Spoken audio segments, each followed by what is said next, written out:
Alright, it's live on Twitch. YouTube shouldn't be too far behind. Yes, there we go.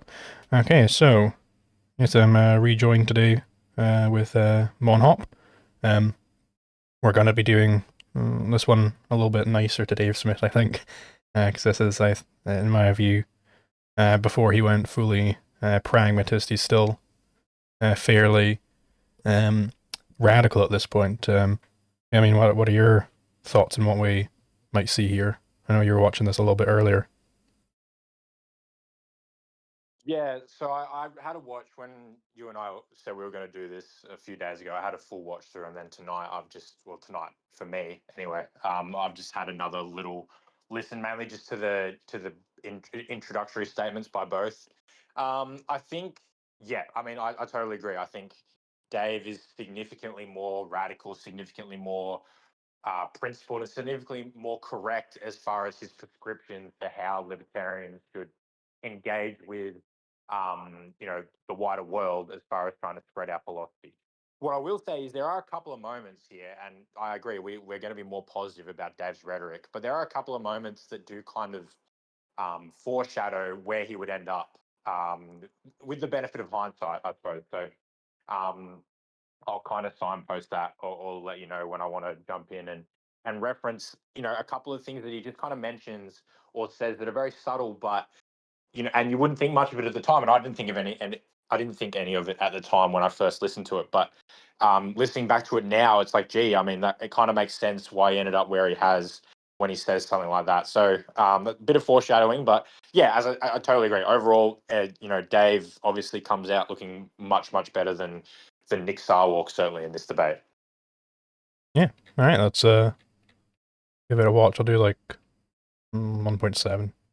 We are in the business of running people for public office in order to change public policy to do nothing more or less than set the world free in our lifetime. The greatest nation in mankind's history is on a suicide mission, and we can try to save it. We can try to increase the liberty movement. We can try to bring more people on board. You get people to take baby steps towards you. You don't get them to eat the whole elephant all at once. That's not how politics works. They say I have some purity test. I think the libertarian nominee should be a libertarian. I mean, as we know, Trump's a libertarian. We got a libertarian POTUS. So I don't know. I think he's been perfectly consistent the whole time. Tonight's resolution reads, the Libertarian Party should never again put up national candidates whose views are similar to those of Gary Johnson and Bill Weld. Arguing for the affirmative, Dave Smith. Dave, please come to the stage.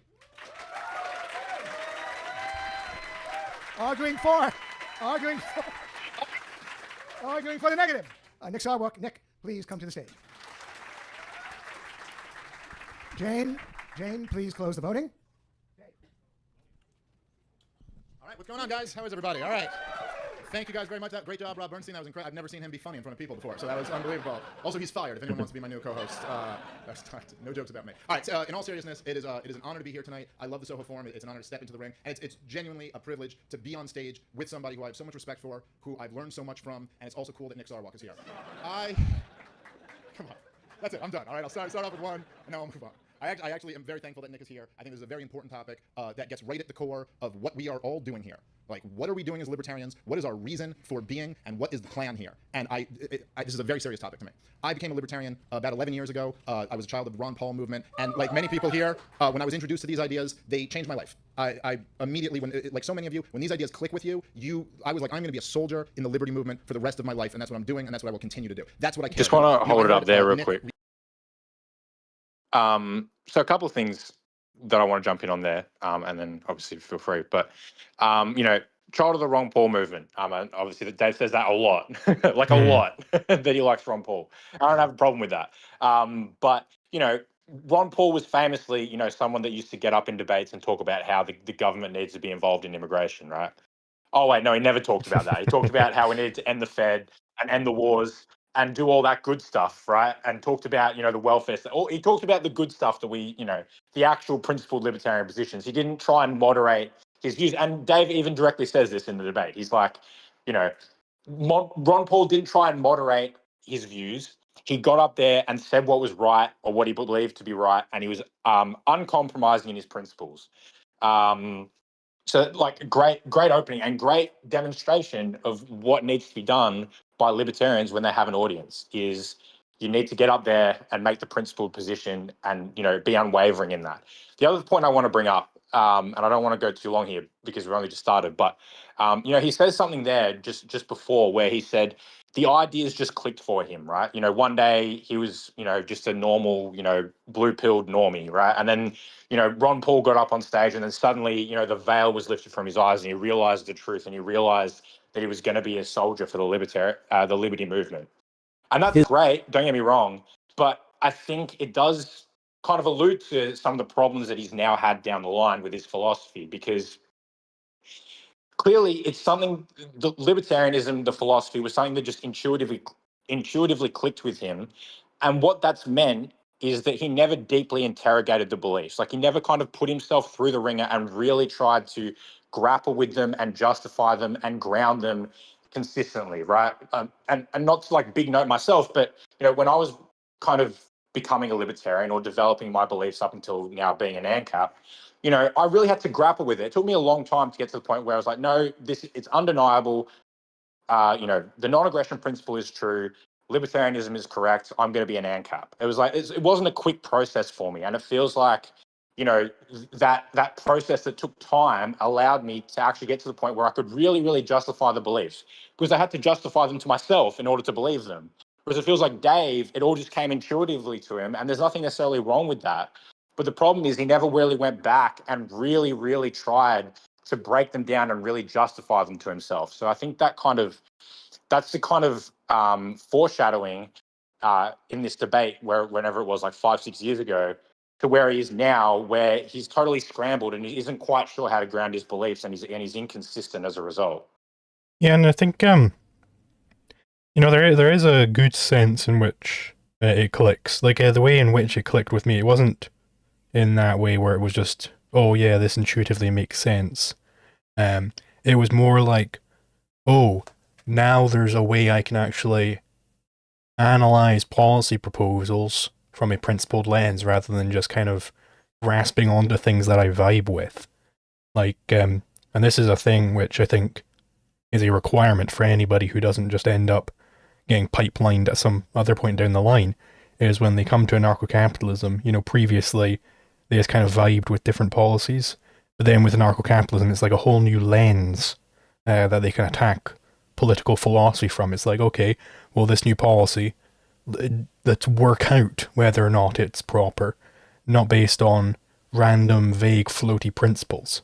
And just on, you mentioned Ron Paul there. Of course, Dave has more recently said that he no longer wants to reignite the Ron Paul revolution. He said that on Tom Wood's show. But I do want to show what it looks like to have Ron Paul responding to Borders. Obviously, you won't be able to see it on VLC, but I did send you the YouTube link. I'm just going to watch through this real quick to show people what it's like. His other question... About open borders. Open borders, it's a more difficult question because under today's circumstances, people see open borders as a very sincere threat to the economy and to the welfare system, because some aliens can come in and be unburdened. In a free society, open borders are very, very good. Just think about how the so-called open borders, which have essentially been open in Canada, people come back and forth all the time and work on both sides, and they go back and forth. It's not a major problem. People are more concerned because of the government in Mexico and some of the aliens coming up, and I think there's a little bit of racism involved here as well. But in a free society, you're always short labor.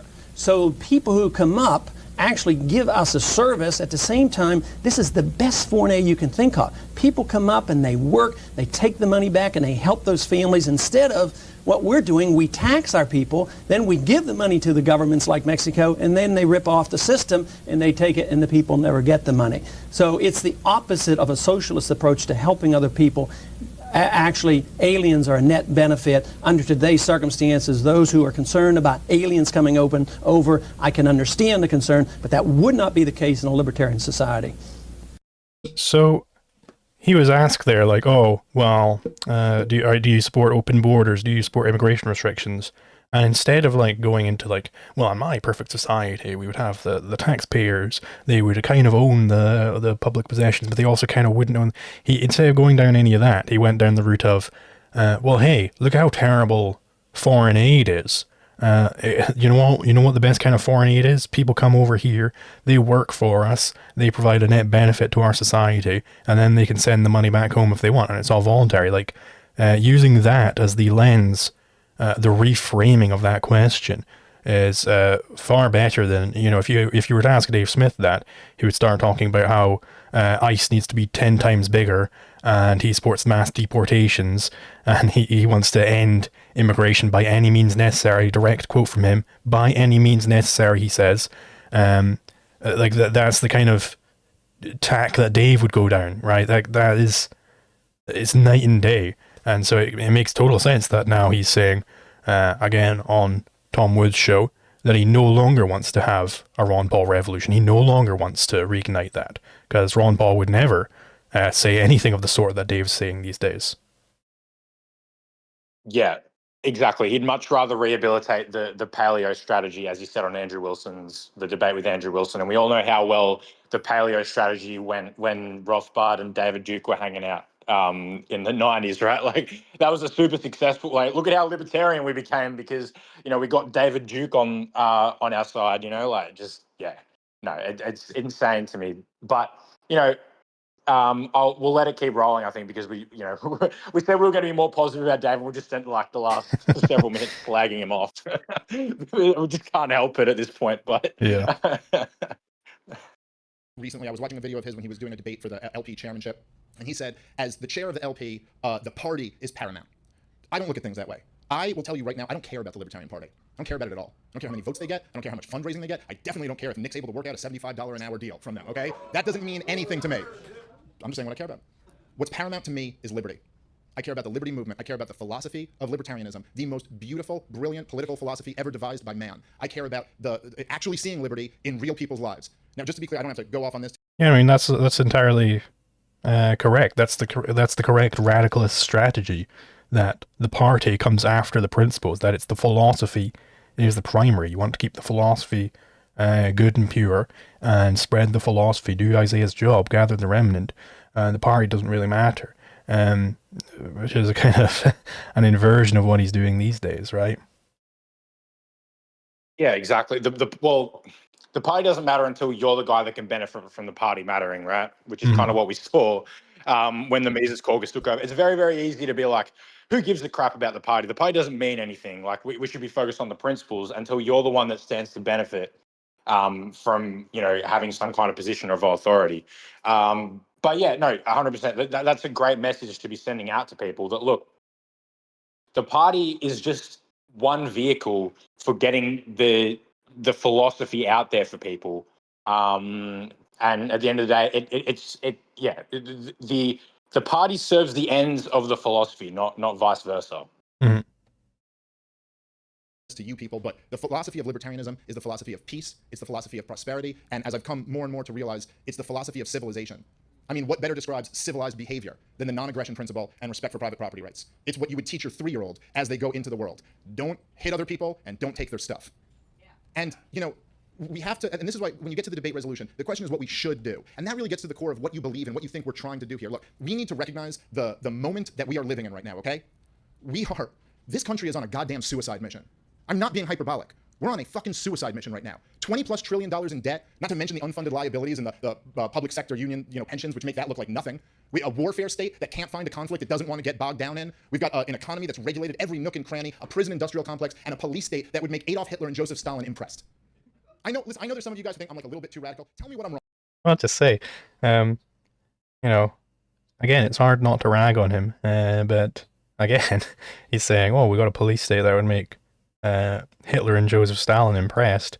Of course, he now wants to increase that police state. He wants to have the entire U.S. military again join in on that police state when it comes to borders. Like, it's really everything he says here is a complete repudiation of everything he currently stands for. It's astounding. Yeah, and look, I think it is worth saying we're going to be nice to Dave's comments here, specifically because, and the reason why we're analysing them is because of how far he's fallen. So I think it's fair that we just keep bringing it back to like how he is now and how it's a complete inversion of what he used to do. But yeah, that's the thing that struck me as well. It's like, man, like, talking like the police state being so bad to like how we need mass deportations and we need to, and all that entails as far as warrantless access to people's private property, in case they're hiding illegal immigrants under the floorboards. It's total inversion. And compared to where he was at, not too long ago, I think this debate, I think it says 5 years ago, like that's not a lot of time to go from this to that, So, totally agree. I think, no, the comment here, the Ron Paul revolution still lives in Dave Smith, and I liked this comment back 5 years ago. So it's like, this is some of us were there 5 years ago, and we wanted to throw the ring into the Mount Doom, but I guess they've decided differently. Mm-hmm. Wrong. What am I wrong about in what I just said? You think that Joseph Stalin and Adolf Hitler wouldn't look at what we have and go, God damn, they gave the Department of Education a SWAT team. These bastards are good. Okay? That is the moment we are living in right now. All right? And we, libertarians, have the philosophy that has the answers for pretty much every one of these problems. I mean, I'm not saying we can solve everything, but we pretty much know what to do with all of this stuff. Okay, so what do we want to do? You want to take a shot? You want to try to actually do something that might make a difference in this situation? Or do you want to sit around? I watch these left libertarians debating age of consent laws. I watch the chairman of the LP using these despicable social justice warrior tactics against the people who spread liberty the most. And it's like, what do you guys want to do here? The greatest nation in mankind's history is on a suicide mission. And we can try to save it. We can try to increase the liberty movement. We can try to bring more people on board. What do you want to do? I was listening to the Reason podcast in preparation for this debate. I was listening to the Reason podcast, and they had Bill Weld on at Freedom Fest last year. I made it through the whole thing. And by the way, I love Nick and Matt. I love both of those guys. But there was one point where they're talking to Bill Weld, and they have this false dynamic where they go, there's a lot of these like anarchists out there who want a candidate who can change 1 million people's minds. And then there's like the pragmatic candidate like Bill Weld who's trying to get 70 million votes. That's pragmatic. The idea that Bill Weld will get 70 million votes. I mean, are you kidding me right now? And then Nick Gillespie, who I love, but he says, there are these... Yeah, it's again, like, Dave is kind of shitting on pragmatism here. He's like, we want the radical. We want, this pragmatic strategy, the pragmatism. This is a criticism which comes up many times against pragmatism, is that it doesn't work. Rothbard himself used that criticism in his essay on the duty of neoprags. That's my version. On the duty of natural outlaws to shut up. That's exactly correct. Like, it's a legitimate criticism that pragmatism doesn't actually work. It doesn't work to get you 70 million votes. So it's, there's again, there's just been so much gaslighting from the neoprags lately that no, the Libertarian Party, this is the picture they're trying to paint. And I prove this in the upcoming video. They're trying to paint the picture that no, now we're going into this new pragmatist direction. The reason why the Libertarian Party failed before was because it was too radical. It was too living in theory. But now we need to go into a new pragmatist direction. And it's like, they expect that I can't remember 5 years ago when the Pragmatists caucus was in control. Like, Nick Sarwark in this debate, he is the representative of the Pragmatist caucus. And of course, so Dave is attacking pragmatism. And then when Dave and his cronies get in control, they're like, no, now we need pragmatism. They used to be radicals. It's like, what the hell are you talking about? This is a complete rewriting of history. The funniest part is that we went from the pragmatists, the Nick Sarwark pragmatists, went from, like, they had the aspirational goal of getting the Libertarian Party to 70 million votes so they could win the election. And now we're at the point where the Libertarian Party the aspirational goal is helping the Republicans to get 70 million votes, or however many Donald Trump got in 2024. It's like, so they're not even as aspirational as the pragmatists. At least the pragmatists had the goal of actually getting a libertarian candidate voted into office, as like ludicrous and ridiculous as that was. Like, these people, they're pragmatically selling out so that Donald Trump can get into office. Like, it's pragmatism, except ridiculously worse in every single possible way. But didn't you know, Angela McCardo's already been over this. We have a Libertarian POTUS, so I don't know what more you want. He's clearly a libertarian POTUS. Right. And not only that, but when you combine Tulsi Gabbard, RFK, and Kash Patel, they all make up one libertarian in the cabinet. They're like a Yeah. third of a libertarian each. So that's your libertarian in the cabinet. These anarchists who their whole thing is they want to die on the hill of we need to privatize the sidewalks. Look, man, that's not the hill I'm trying to die on. The hill I'm trying to die on is we need to end the wars and end the Fed. And that's what our candidate should be saying. And I will gladly die on that hill. Now, look, if you look, there's no conflict between should we win 70 million votes or should we try to convert another million people. We will never win 70 million votes unless we convert another million people, and then another million people after that, and another million people after that. That's our only choice. The only question. And again, this is correct. This is the correct strategy. You got to convert the people first, and then everything else is downstream of that. So yeah, do Isaiah's job, spread the philosophy. That's the primary, and everything else, it doesn't matter. You don't focus on getting the votes. Again, you know, just to reiterate, this is a complete inversion of his current pragmatist strategy, which is, well, we got to do what works. And what works is, you know, following my unjustified pre-logical whim. Like, this is a complete diversion from it. Like, it's hard to put into words just how different this Dave Smith is to the current Dave Smith. Yeah, totally agree. Question that matters to libertarians as far as national candidates goes is who can convert more people. That's it. If we get votes without converting anyone, then what have we won? Nothing. Okay, so what are we doing here? Do you want to convert more people? Well, I don't know. You're a libertarian and you want to convert more people. Gee, I wonder what we should look to. When was the last time anyone converted a lot of people to libertarianism? And we all know the answer. I don't care what you think of him. It was the great Ron Paul. He was the guy who converted people. Every one of you knows this. You don't have to love Ron Paul. You don't have to agree with him on everything. But he converted people to this movement in a way that no one else in my lifetime has. So why don't we try to learn from that? What did he do? He was courageous. He was principled. He stood up in 2007 in George W. Bush's Republican Party and said the bravest thing you could possibly say. Do you guys remember the George W. Bush administration? Oh, the terrorists are wrong and the troops are the good guys. He went, not so much. Actually, the troops are kind of the bad guys in this fight, and the terrorists are kind of acting the way any of us would if someone did that to them. Now that was courage. And now, it converted me. It converted a lot of. And now we can't even say that ICE is the bad guys. Like, Ron Paul was getting up in 2007 at the height of, well, not the height of, but certainly when the neocon establishment was at its absolute peak. And we were at war in Iraq, we were at war in Afghanistan, and you know, that was the modus operandi of the United States government. And Ron Paul was able to get up there and say, no, fuck that. This is wrong. We should bring the troops home and we should never get into foreign entanglements ever again. And Dave is willing to praise that as for what it is. It's courageous and it's brilliant and it's a show of principles in the face of adversity. And then now we can't even get up and say that actually maybe ICE shouldn't be going into random people's homes without warrants and looking for illegal immigrants to deport, and, you know, militarizing the entire southern US border because we're scared that a few brown people might come across and maybe take a little bit extra welfare than what they might be entitled to. It's just, you know, insane that we went from this to that. Again, we'll just reiterate it every time we pause it over the next couple of hours. I'm sure that it's just insane what we went to compared to where we were with Dave Smith. Yeah, like if you had the modern Dave Smith debating this Dave Smith, he'd say, well, you see, the will of the American people at that time actually was to have the war against terror. So, I mean, it's not possible to properly divvy up all the public property, of course, but you can at least do what 95% of people want to do. It's like, yeah, exactly. 95% of people want to do that.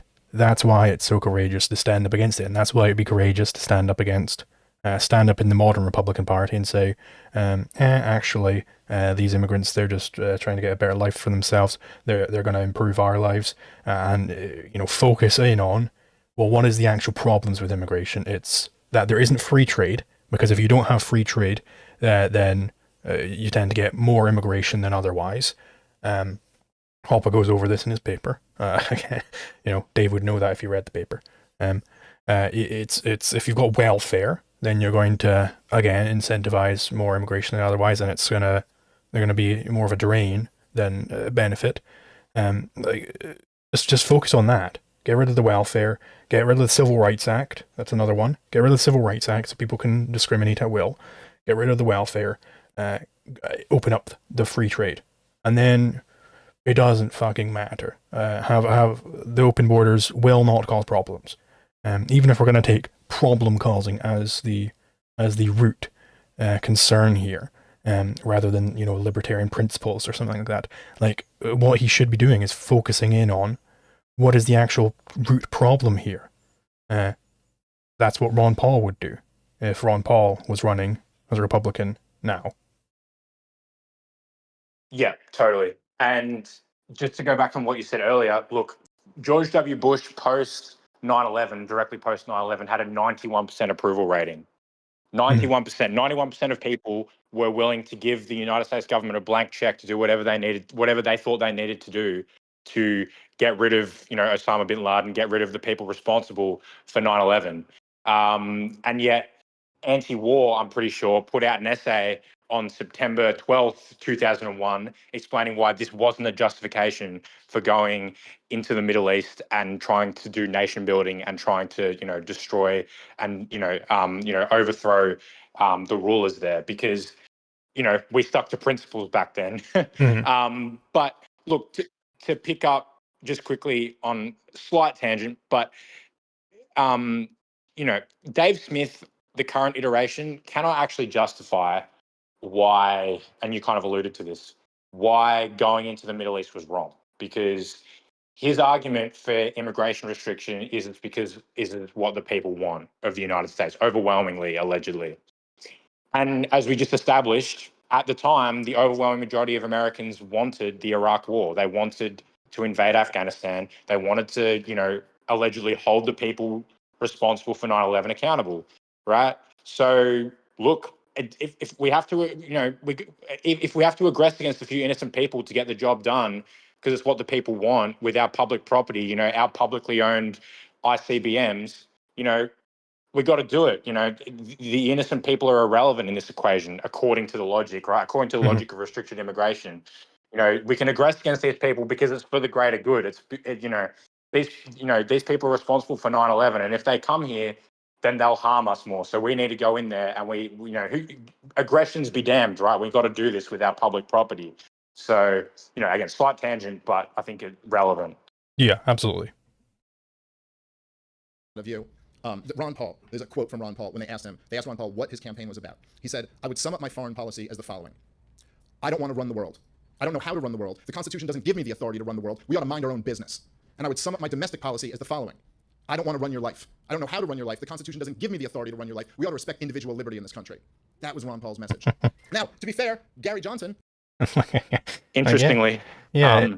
I wonder why the Constitution doesn't give you the authority to restrict immigration. Yeah. Sorry, just real quick. Yeah, the Constitution doesn't even give you the authority to restrict immigration either, if we're going by the Constitution, as Alex pointed out in their debate the other day.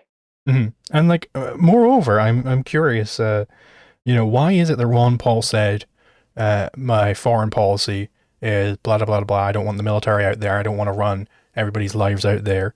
But then why wasn't his second point, my domestic policy is I want to have the entire military come home and enforce martial law in the US? That's weird. I thought that was the libertarian thing to do. But apparently, this Ron Paul guy, he's worse than a communist, I guess. Man, we just fucking cannot help ourselves. TV just a few months ago. Yeah. And he said, and I quote, "I think the system could be tweaked to make it more fair." That's what we're going with. Something you have to understand about the moment we live in right now, and libertarians, if we don't grapple with this, we do this at our own cost. There is an insurrection going on against the center. That's what's happening in politics right now. It's been building for years. Do you guys know that movie, Loose Change? The documentary that said that the 9/11 was an inside job? I don't agree with that movie. That's not the point I'm making. But it was viewed like over 100 million times. The idea that the government was responsible for 9/11 was something a lot of people in this country were willing to accept, at least be intrigued by. Then Barack Hussein Obama got elected. Barack Hussein Obama ran against Hillary Clinton and John McCain, the two most centrist candidates you could imagine, and he won. Then you had the Tea Party movement, the Occupy movement, the Ron Paul campaign of 2008, the Ron Paul campaign of 2012, the Bernie Sanders campaign of 2016, and oh yeah, Donald Trump's the president. I don't know if you notice what's going on right now, but there is a war on the center. There's a revulsion against the center. And by the way, hey, that's a good thing.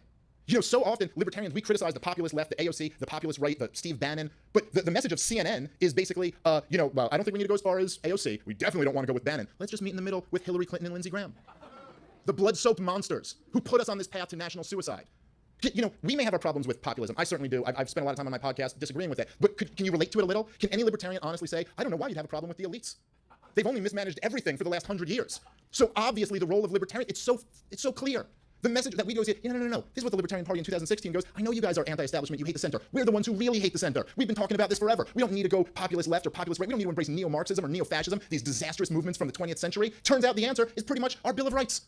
Our story, our history, embrace freedom. That's the answer. And what did the Libertarian Party do? They had this huge opportunity. The biggest opportunity for liberty we could have possibly imagined. We would have killed, in the Ron Paul days, we would have killed for an hour CNN town hall. They were pretending that guy didn't exist. And what did we do when we got the message? Well, we're a couple of Republican governors who were elected in blue states. Fiscal conservatives and socially liberal. Basically, they said, come back to the center. That's what they said. The worst message you could have possibly had. Now, let me just quickly, because I'm going to go too long here. The views that Gary Johnson and Bill Weld had. Gary Johnson and Bill Weld, by the way. That's what the resolution states. So let me just go. Let me make this point. I'm not going to point out, I may say some views of theirs that I don't like. Maybe Nick comes up and says some views of theirs that he thinks are good. Look, let me put it this way. Let's say I found you a candidate for the Libertarian Party. I said he's, he supports free trade. He's for lowering tax rates, and he was for gay marriage way back in 2004. You guys like him as a candidate for the LP? Okay, your candidate's Dick Cheney. You think that's a good candidate for the LP? It's like, this is exactly correct. I mean, the reason why I'm not pausing much is because he's just being correct here. You know why he's being correct? Because he's being radical. Like, it's not difficult. Yeah, I mean, it feels like we could stop it every 5 seconds and be like, see Dave being right compared to how he is now. And like, I think people get the point at this point that, Dave is not like this anymore. So yeah, we'll kind of let it speak for itself on some level. But it's yeah, I don't have really much more to say. We just keep reiterating the same point. So yeah, he's being incredibly based here and doing all the correct things. And compared to what he is now, it's shocking. Would you go, well, no, because he instituted torture, so that's disqualifying. It doesn't matter how good you were on 3 other issues. He wasn't even that good, but whatever. It doesn't matter. So what I'm going to point to right now are disqualifying views that Gary Johnson and Bill Weld had. And despite what Nick's going to say, this campaign was a failure. It was a failure. The Libertarian Party has less members. If I get less than 5 times the amount of members that LP has on one podcast, I start rethinking what I'm doing with my career, okay? That's the goddamn truth. Yeah, it's a fact. I just had Angela McCardo's, we had a Libertarian POTUS tweet up on the screen for when he's going to go over these disqualifying views. I want to see if any apply. Well, I would just like to I was just wondering, like, and this is something that literally just came to me. I wonder if you'd ask Dave Smith during this debate, if someone had come up and during the Q&A had asked him, do you think supporting mass deportations of illegal immigrants is a disqualifying position? I reckon he would have said yes. I think he would have been like, yeah, no, like intuitively, would just been like, yeah, like obviously, like, I don't know what his position on immigration was at this time. I know he says, back in the day, I was open borders until I, woke up and became a pragmatist, and now I'm for restricted immigration. I don't know what his stance was at this time, but I guarantee you he wouldn't have been for mass deportations. He would have 100% said, no, mass deportation is too far. Yes, we can restrict immigration in the meantime before we get to an ANCAP society, but going into people's homes, into their private property to see if there's illegals in there and then taking them away, totally unjustified. We can never justify that. And yet, here we are, right? So yeah, just wanted to make that point. Yeah, I mean, a little birdie, I'm not going to reveal anything beyond that, told me that around about this time, Dave's immigration policy was pretty much an Ellis Island system. I might be misremembering the timeline a little bit. Of course, he wasn't very public about it. But yeah, at least, a couple of years ago, basically, Dave was for an Ellis Island system. So I imagine you're probably right. Yeah, and look, that actually goes to a point. Like, I think, if I'm remembering correctly, I think, like, Sarwark randomly mentions, like, free immigration at one point in the debate. But it's not a topic of contention whatsoever. Like, no one even kind of brings it up because I think on some level, like, I mean, Hopper's argument had been around for ages at this point, obviously. Like, I think he wrote that essay in 1998. So this argument's been around for a long time, but it was never really like a point of contention. It was never a point of contention for me either. I started off as a Hoppian, right? So I actually worked backwards from being like the Hoppian stance to being for open borders. Once I started watching your videos and reading, Ace Arcus and stuff. But it was never something that was like a wedge issue, I don't feel like. I feel like we were always just kind of like, yeah, like there's these different views, but it's not a huge deal, right? We can get along. And like that's pretty apparent in this. Like, there's no one's even discussing it, and yet it seems like it's the most hot button issue in the liberty movement right now for some reason. Yeah. Anyway, let's hear the disqualifying views, and I'll just have this tweet up on screen just to bear in mind whilst we go over these disqualifying views. Here are the views. Gary, and I'll get into more of them later because I'm already running long. Okay, Gary Johnson's view, that is disqualifying. His view is that Bill Weld should be his VP. Disqualifying. Okay? And by the way, he said they were going to govern as a partnership. This was their pitch. They were going to govern as a partnership with one staff. So we were putting Bill Weld as the nominee for the Libertarian. A lot of people accuse me who don't agree with me on this topic, and I would just ask some of you guys. They say I have some purity test. I think the Libertarian nominee should be a Libertarian. That's my purity test. I don't think they should be a war hawk. By the way, Bill Weld was a fucking lobbyist for Raytheon. Did any of you guys know that? Yeah, Bill Weld, a lobbyist for a weapons company. I know it's a purity test. I don't think we should put that guy up. The guy who vouched for Hillary Clinton. Bill Weld, by the way, I'm a professional stand-up comedian. Bill Weld said, I vouch that Hillary Clinton is an honest person. Funnier than anything I put out there. Never once. That's what Bill Weld said. This is a guy who supported not only the Fed, but the dual mandate, supported the war in Iraq. In 2016, he endorsed Kasich. That was who he was. By the way, Nick was like, oh, well, I think Bill Weld coming over to the Libertarian Party didn't make the Libertarian Party any more establishment. It made Bill Weld more libertarian. Nothing could be further from the truth. It made the Libertarian Party more establishment because they nominated Bill Weld. And did it make Bill Weld more libertarian? He bailed as soon as he was done using you guys. He made fools of you guys. Okay, listen. And I'm going to end this on a quote from somebody who will say this better than I ever could. And then I'll wrap up very quickly. And that is the quote from the great, heroic, and courageous Tom Woods. We libertarians are the inheritors of an exceptionally venerable tradition of ideas that is noble and beautiful, and that carries with it a grave responsibility. We must be true to that inheritance. Enough putting people to sleep already. It's time we finally woke them up. Thank you. Yeah, I mean, indeed, I agree with those disqualifying views for, the libertarian nominee has to be a libertarian. And I've also just got another tweet up on the screen here. It's from Dr. Michael Rechtenwald. I wonder if anybody remembers him. He's Dave Smith's big pick for being the libertarian nominee because, and I quote, paraphrase at least, he said that, well, Rechtenwald, he really knows the issues. He's really good on the issues. He really knows his stuff. He's such a big, he's so engrossed in the theory and everything. And he's saying, what Holocaust? In response to Nick Fuentes. So, yeah, big, great libertarian candidate there, Dave. I have the edit of, or like the Photoshop of Dave Smith, like when he said, I support Mike Rechtenwald for candidate. So maybe you could chuck that up there, but I'd have to go through and find it. So maybe don't bother. But no, I actually real quick wanted to hit on this comment. I saw, because I've got your stream up on my TV, and obviously it's way behind where we're actually at. But Planet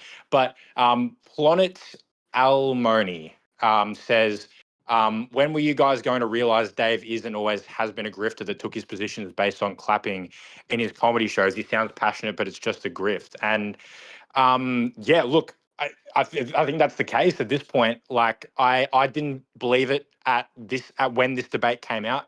I was around in the Liberty space when the debate dropped.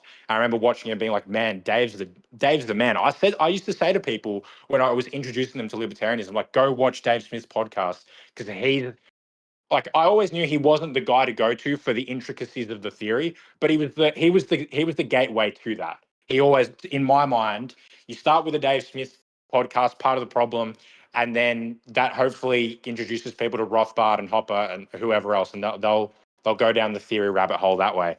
But I was watching him. He was on Turning Point USA debating some like Zionist dude. Like literally this morning, my time. And he was in his element there because it was Turning Point USA moderated debate where, Charlie Kirk was moderating. And, they're giving each other like 2 minutes to talk, and then the moderator comes in, and then the other person, yada, yada. And he was in his element. It was talking point. Roll out, your talking points about, why Israel's bad and why we need, the Ron Paulisms about all this stuff. Like, he was in his element there, and it was the applause lines, right? It was throwing something out there and signaling to the crowd to start clapping for you. That's what Dave has always been good at. And it was great when he was doing that and he was making the case for ending the Fed and ending the wars. And now he's trying to do applause lines for restricted immigration. and mass deportations and shit. So yeah. Yeah, I think another comment to sum up when Dave is in his element, specifically from The Red Ape. Dave Smith, after a long and grueling day of having no opinions but war bad. Because, yeah, pretty much, if you look back at the debates where he's, like, really owned someone, it was, like, on the easiest fucking topics ever. It's like, hey, maybe we shouldn't glass the entire Middle East, and maybe it's not a good idea to lock down the whole country, of course, unless you're locking it down to prevent brown people. Right, and people that don't have any theory themselves, like I've even seen him sort of like scramble when someone will come to him and they'll have like some sort of justification for why Israel should be allowed to bomb Gaza, and he starts scrambling, and it's like, Dave, it's easy. They're just legal positivists. Just point out that it's an arbitrary position that they're taking. It's primacy of consciousness, whatever else. I just feel like Dave, Liquid Zulu would know exactly what to say right now. He's like, logic, like I don't know. It's just even on these issues that he's really good at, as soon as they stray away from like empirically talking about like the history of it, even then he can still end up scrambling at times. Mm-hmm. Yeah, let's see, Nick. So now we get to be mean to Nick. NSA Sarwark. Yes. Yeah, let's be mean to Nick. Much preferable. Nick Sarwark, you get an extra half minute. So 15 and a half minutes, Nick.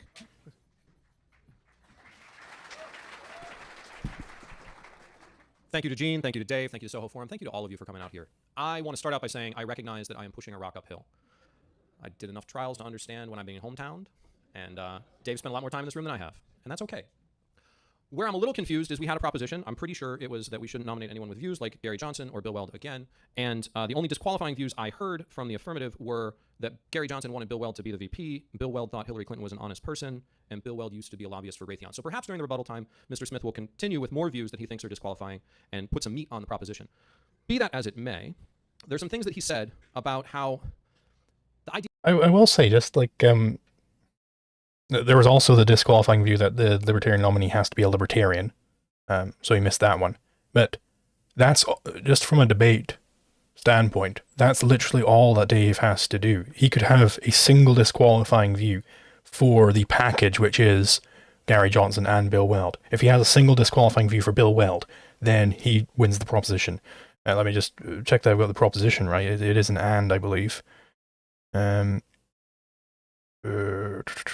Libertarian Party should never again put up national candidates whose views are similar to those of Gary Johnson and Bill Weld. Yeah, and he pointed out in his opening statement, it's like, okay, they were running as a package, they were running as a team, so it is the team that he cares about. So if he has a single disqualifying view, he'd add a disqualifying view for Gary Johnson, which was that he thought Bill Weld should be the VP, and Bill Weld that he was a Raytheon lobbyist, and he said, well, the disqualifying view overall is that they need to be a Libertarian. This team is not a Libertarian team. So, Sarwark, you're not really... he doesn't need to give you more disqualifying views. You need to address the current disqualifying views. You need to say why they're not disqualifying for a Libertarian candidate. Right. And a quick point I also want to make, and this is just a rhetorical thing, pathetically weak opening from Sarwark, just to be like, I realize I'm being hometown and I'm pushing a rock uphill. It's like, look, coming into a debate and being like, I realize I'm probably going to lose. That doesn't make people more amenable to your position. That just automatically puts them in the worldview that you're going to lose, or in the framing that you're going to lose. So don't do that. Just please, anyone listening, going into a debate, don't start by saying, I have a really weak position and I know that I'm going to struggle to win you over. It's like, no, come out like what Dave did, be jovial. He's like, hey guys, how's it going? I love the Soho Forum. Anyway, here's why I'm right and Nick Sarwark's wrong. That's what you got to do. You got to, even if you're not confident, project confidence. That's just a rhetorical thing. Like, it doesn't matter what you're talking about. Don't be like, yeah, I'm pushing a rock uphill, I'm getting hometown, and Dave's been up here more than I have. Like, it's just so pathetic and weak, which is, what Nick Sarwark's probably most known for, is being pathetic and weak. So I guess on brand as well. Well, and taking money from, what was it, the CIA or something. Yeah. The NSA. Yeah. NSA Sarwark. Ideas clicked with him during the Ron Paul campaign. And I lived through that too. I actually voted for Ron Paul in a Maryland primary where it really doesn't matter. because I was excited about what he had the opportunity to do. As many of you know, Ron Paul was our candidate in 1988. And I find that a lot of people in the Libertarian Party are people who've had that epiphany. Something has clicked for you. Some problem that the government has done has rubbed you the wrong way to the point where the scales came off your eyes and you realize that the government controls us in so many ways, not just the one that is the problem. You start to see the world in a different way from everybody else. It makes you special. It makes you libertarian. It makes you rare. There aren't a lot of us. As Dave so aptly points out, the Libertarian Party's paid membership is plus or minus 15,000 people that pay dues. The number of partisan registered libertarians in the United States and states that have registration by party is roughly 600,000 in a country of a few hundred million. Not everybody thinks like us. And so the question comes, as a political party, as the only piece of the liberty movement that goes out into the arena and actually gets our hands dirty on the debate stage, that fights with establishment politicians, that puts our ideas out there, what is the best strategy for us?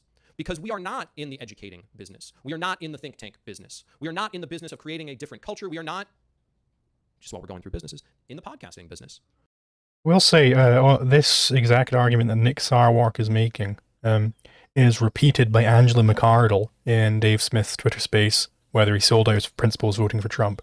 So I just want to point that out, that any sort of hatred you see towards this argument here from Dave, repeat that and point it at Angela as well. Angela McArdle, the now ex-chair of the VP, who under the Mises Caucus.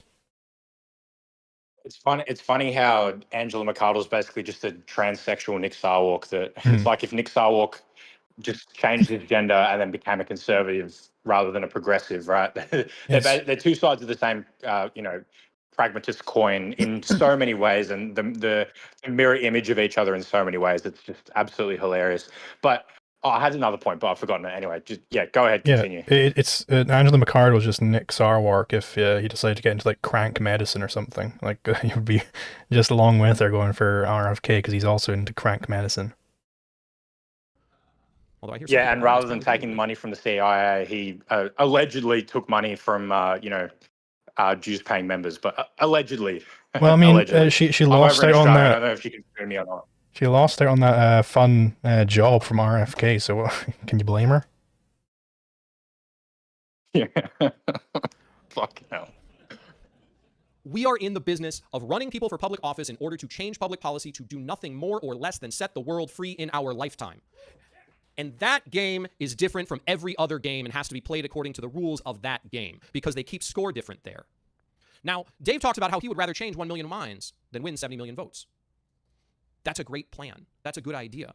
But it came right after Dave said he doesn't really care about the Libertarian Party because Dave doesn't care about politics. And a lot of libertarians don't care about politics. Well, hold on. To be clear, what Dave said is that the party isn't paramount there. The party itself doesn't matter beyond it's being used as a means to have some sort of a Ron Paul type candidate who is spreading the philosophy, which is, by the way, exactly the type of strategy that I'm advocating these days, and obviously Dave has abandoned. So I think Nick's being entirely unfair towards the strategy here. It's not that you can just completely discard the party. Like there is a role that the party plays, but it's as a means, not as the end. Right, and I remember what I wanted to bring up earlier because he says like we're not in the educating business, we're not in the think tank business, yada yada yada, et cetera, et cetera. It's like, well, why not? Why are you not in the educating business? Why are you trying to educate? What do you mean you're not in the educating? Why are you not trying to educate people to be libertarians? Like, what are you fucking talking about, Sarwark? How are you going to win votes? Even if your plan is to win votes, are you like? What do you mean? Like, you should be in the educating business. You should be out there, with I don't know, like end the Fed, change my mind, like you're Steven Crowder or something. Like that's the type of shit that you should be doing as a political party, is using the clout that. I mean, it's not that much clout to be a Libertarian Party nominee, but it's better than nothing, right? To get on debate stages and educate people about why the Fed is bad and why war is bad and why we hold all these other positions. Like, to say you're not in the educating business is just like, even to his own strategy, seems like totally contrary. Like, yes, you should be educating people on why libertarianism is true. Mm-hmm. Yeah, because otherwise, well, they're just sitting around twiddling their thumbs waiting for everybody else to do the educating and they'll get however many votes they get. Like, what is the argument here? Well, it actually kind of mirrors what what they're doing now, and again in another way where it's like, we're not going to convince people of the truth of our position. One We're going second. to mold our position to fit them and then just adopt them as fiat libertarians.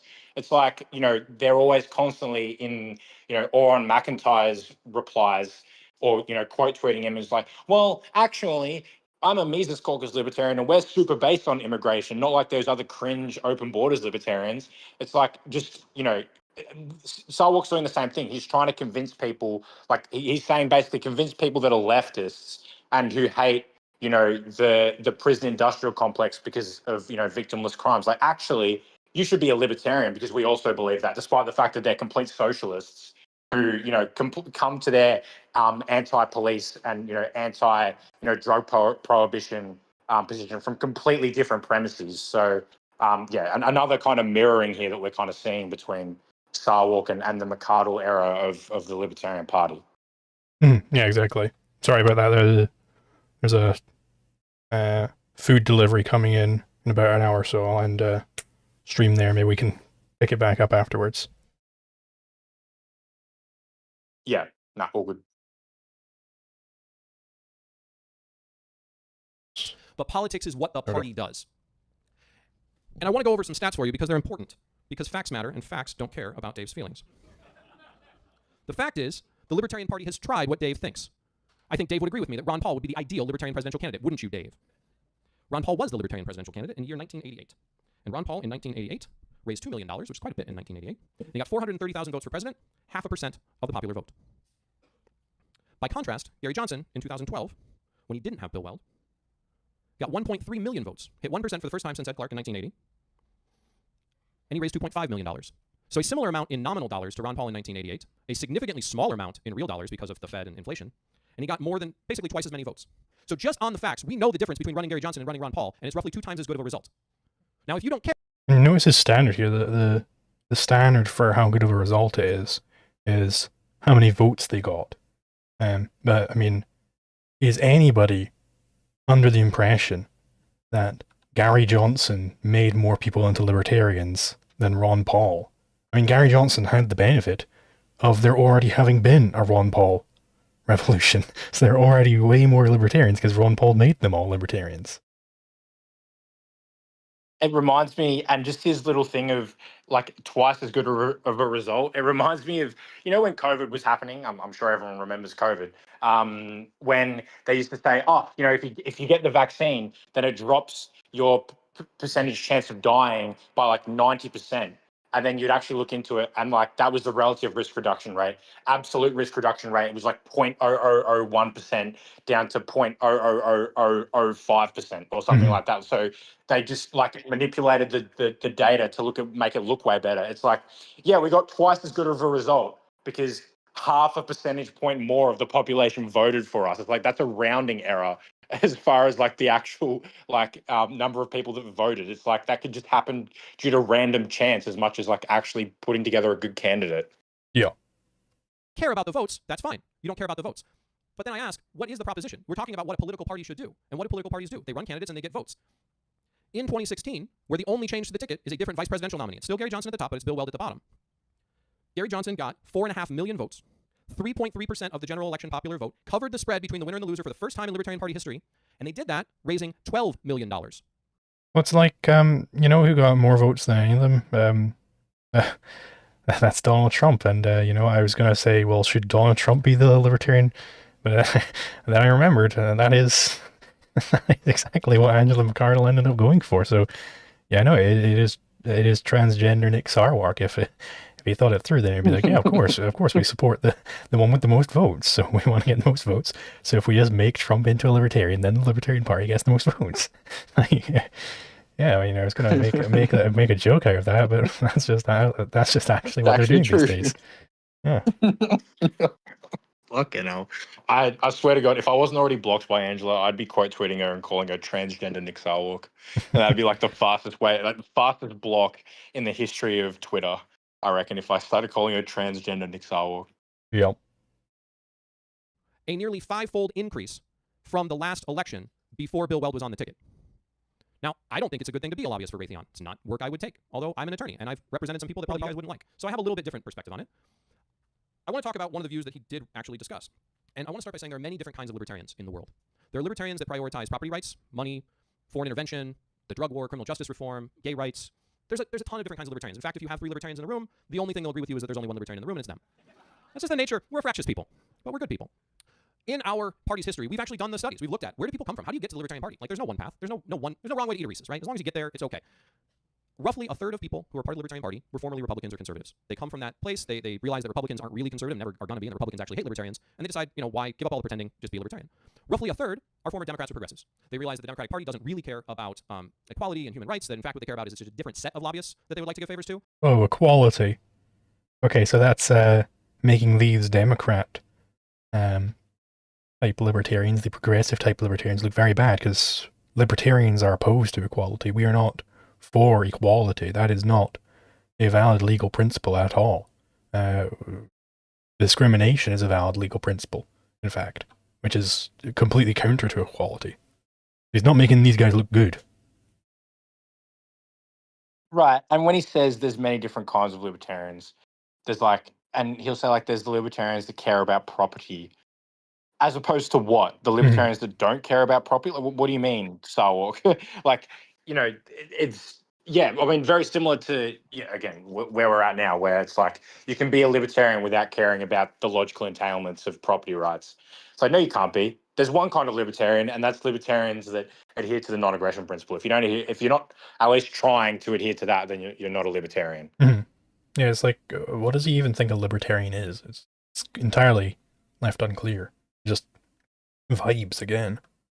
And they're like, why bother pretending? The party apparatus is just going to make Hillary Clinton the nominee anyway. I might as well become a libertarian. And roughly a third come from having never been anything or been independent or just don't like politics generally. And we seem like the most apolitical political party. We are the 7-Up of political parties. We're the uncola. And so they come to us because they're like, this is as close as I can get as an anarchist or an independent to saying, when you ask me who do I want to vote for, my answer is this. That's my answer. These are people who, by voting for them, I get to say that to people in a way that they can understand. Because, as somebody once told me, some politicians are dumb, some politicians are corrupt, but every single one of them knows how to count. And they can count all the votes that they get, they can count all the votes that they didn't get, and they know exactly how many votes the libertarians got. That is the strongest message people can send in a voting booth. Because it says, you told me that this person's the devil or this person's the devil, and I denied your entire frame. I voted for what I wanted instead of what you wanted me to be afraid of. I'm stronger than you, I'm more principled than you, I know what I want, and goddamn it, I'm going to get it. That's why the libertarian... It is funny how both sides now are trying to appeal to principles. It's like... If it's almost like they both implicitly know that they have to be somewhat talking about principles. They can't just be completely abandoning principles, because or else they will lose any sort of support from libertarians. I think Dave Smith has kind of forgotten why that's the case, and I think it'll come to bite him in the ass that he's openly against principle now. Mm-hmm. Yeah, totally agree. Libertarian Party exists. And the number of votes we get determines the amplitude of that message. If you want to send a message to whoever wins the presidency, you better well get a ton of votes, because that's what scares them. Do you think that the president let John Bolton go because he wanted to? No, he hired the guy. He's dumb like that. He let him go because it was finally unpopular enough for him to have him there. That's libertarians that push that way. It's libertarians that push against the Jeff Sessions of the world. It's libertarians who want something different.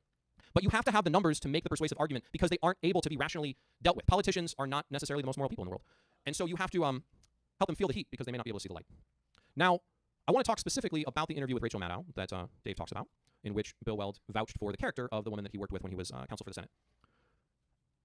Remember how I said a third of libertarians come from the left, and a third come from the right, and a third come from the middle? So if you go through a room of libertarians and you ask them, gun to your head, who would you rather win the 2016 election? A third of them are going to say Hillary Clinton. A third of them are going to say Donald Trump. No, they're fucking not. The right answer. No, they're not. If you're a libertarian, you don't answer the question of, they're just not. This is, and we got into this in a group chat that you and I are both in with, a couple of people who, I'm not going to bring them up, but no, libertarians don't want Hillary Clinton to be president of the United States. And that's just the complete wrong way to look at it. You should, be principled about it and say, no, I don't want Hillary Clinton to win the presidency. I don't want Donald Trump to win the presidency. I don't want anyone to win the presidency other than, the ghost of Mario Rothbard or something. Mm. It's like the question, well, if you had to choose, what pattern should the stripes be on the death camp uniforms? This question just doesn't come up, because I don't think there should be a death camp in the first place. So it's like, ethics just doesn't go into that realm. Yeah, I think this might be a worthwhile opportunity just to bring this up because people will. Because I've taken the stance, and the reason why I'm bringing this up actually is because it came up when you and Jacob were talking the other day, and like Jacob, I think mentioned me specifically and what I'd said about Trump and the fact that I don't think people should have voted for Trump, and that's the position that I hold. I don't think that libertarians should have voted for Trump in any way, shape, or form, and I simply hold that because people will say, well, they'll compare it to slavery, and they'll say, well, if you had a choice of your slave owner, surely you vote for the one that's going to beat you the fewest times or treat you the nicest out of all of them. And that doesn't mean that you are justifying slavery. And I think it's different when it comes to presidents because I don't think that that's the choice that we're actually offered. The choice that we're offered is, look, one of these people is going to be the president whether you vote or not. So why not be principled about it and not accept the framing either way, and instead say, no, neither of these people meet my standards for a leader of any sort. So I'm not going to vote for either of them. I'm not going to justify either of them being in office. That's the position you should really take. I mean, yeah, I don't think it's aggression or anything. So I mean, the slave owner No, example I agree.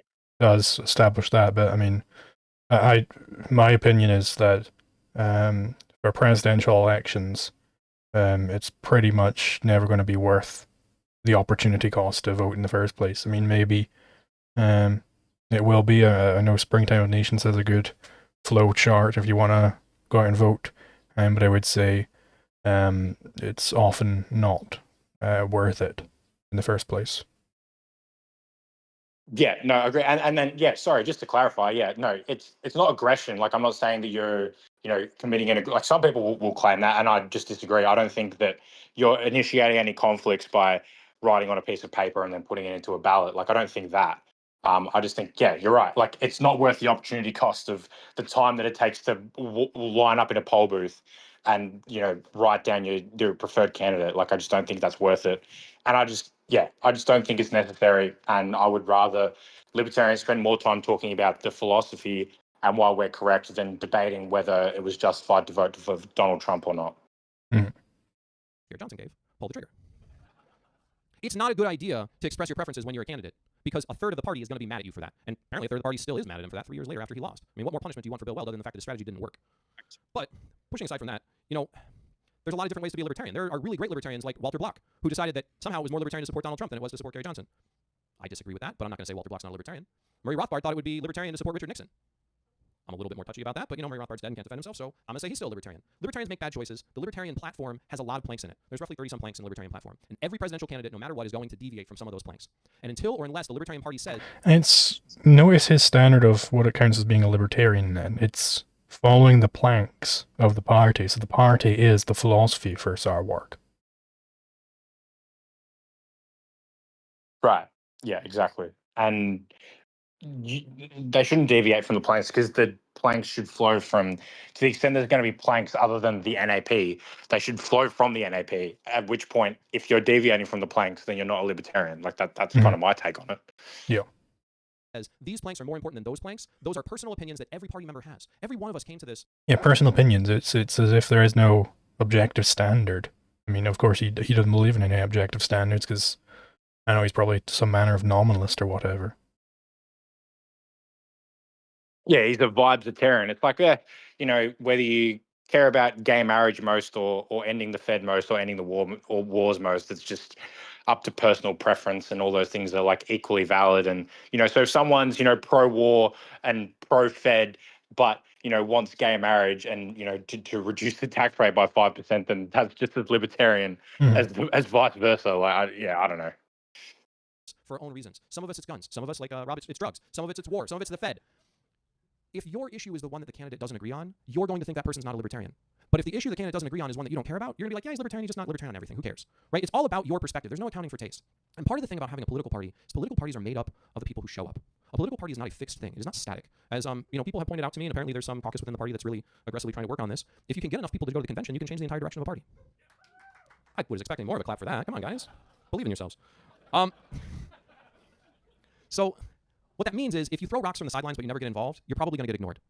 The funny thing is, people tell me all the time, you shouldn't have nominated Gary Johnson. You shouldn't have nominated. Which is very funny, because I mean Nick Sarwark is essentially completely irrelevant at this point. Like, what big shift has he made to the libertarian movement? I'm not sure. You know, I don't think the party is necessarily, again, primary in strategy. It's not even primary in changing the direction of the libertarian movement.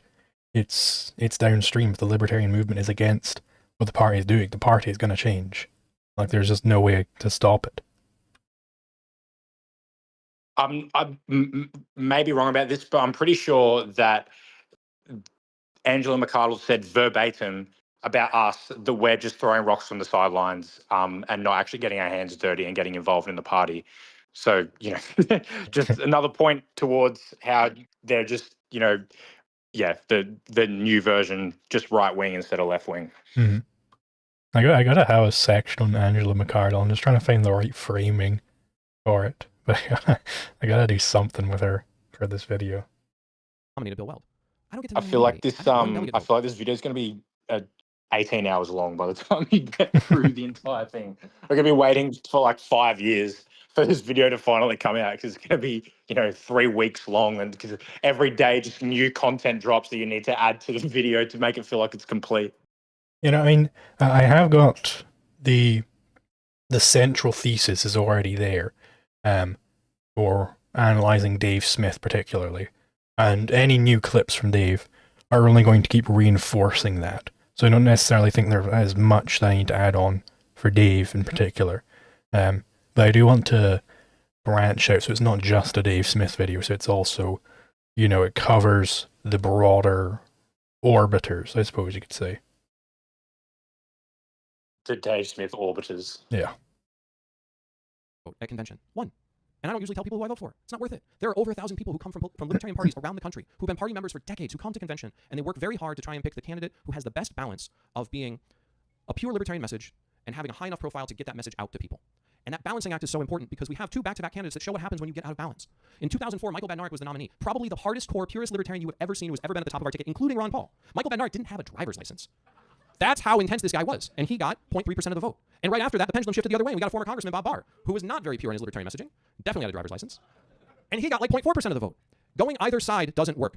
The last thing I want to tell you about is, this is the important part. Johnson got 4.5 million votes, right? There are roughly 600,000 registered libertarians, partisan registered libertarians. That means that at a minimum, even if every registered libertarian voted, 87% of Johnson's voters were not libertarian yet. Those are the people that we talk to when we run for office. And if we don't talk to those people in language they can understand and get those votes, we don't get ballot access for every other. I mean, doesn't that just prove the point that Gary Johnson wasn't, in fact, converting anybody to libertarianism? Because most of the people who voted for him weren't libertarians by Sarwark's own standard, which is whether they're part of the party. Like, I don't see what this he's does. just reinforcing the fact that votes.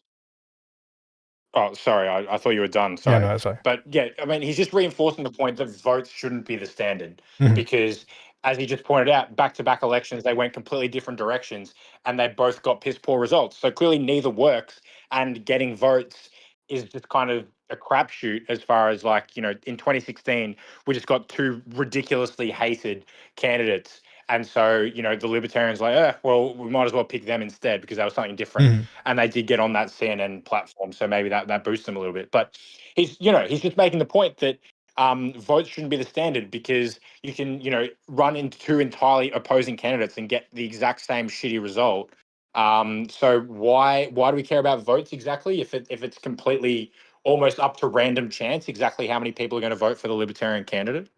Yeah, I mean, it's just he's making Dave's argument for him. I don't think he realizes it yet. I'm not sure if Dave will realize. I mean, this is a much easier debate, so maybe Dave will be able to latch onto that. Hopefully, he does. Other libertarian candidate all around the country who runs for state and local office, so that we can continue to do this work and eventually set the world free in our lifetime. 5 minutes of rebuttal for you, Dave. All right. I don't know where to start. Okay. the idea that Ron Paul in 1988 didn't get as many votes as Gary Johnson did today.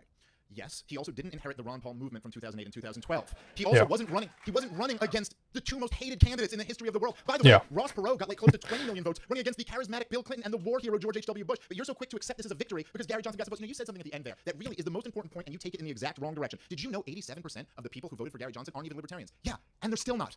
That's the whole point. That's why the votes don't mean anything. Well, there you go. Good job, Dave. He hit on pretty much every point we made there with respect to that argument from Sarwark.